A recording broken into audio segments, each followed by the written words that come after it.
Le salon Contes, légendes et fantaisies avec Paul Rigolo, conteur mais aussi auteur, puisque je vois ici les contes de Cornemuse. Alors quels sont ces contes?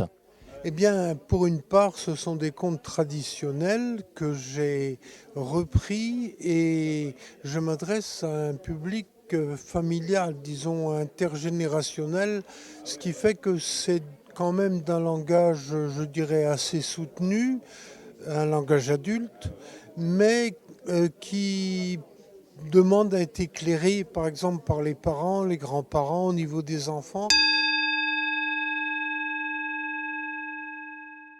En fait, ce que je veux leur donner, c'est une matière à dialoguer entre eux parce qu'on est dans un monde où on vit un éclatement des générations, des cloisonnements, et les gens ne voient pas les mêmes choses, chacun a son spectacle. Tandis que là, un spectacle familial peut réunir les gens, les amener à échanger. C'est ça qui m'intéresse.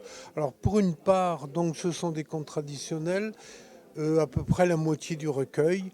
Et l'autre moitié, ce sont des contes de mon propre cru, mais quand même qui restent dans la tradition du conte breton. Enfin, je le pense. Je pense y être fidèle.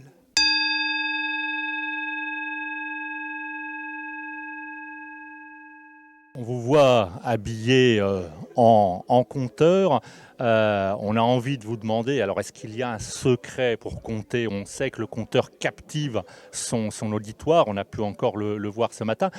Comment ça se passe? Comment on fait pour intéresser un auditoire? Alors d'abord, je dirais un petit mot sur mon costume. J'ai choisi le costume un peu du hobereau breton qui connaît bien ses paysans, qui va les voir, qui parle breton avec eux parce que c'est aussi sa langue maternelle et qui collecte les contes pour les écrire en français et les diffuser donc à un public beaucoup plus large et francophone.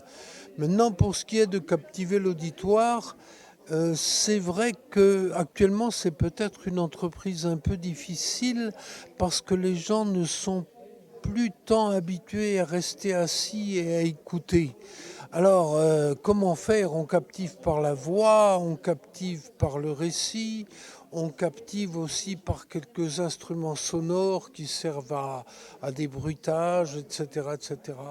On captive aussi par la gestuelle, le regard, qui fait que on cherche à associer tout le monde dans le courant de tout le conte, quoi.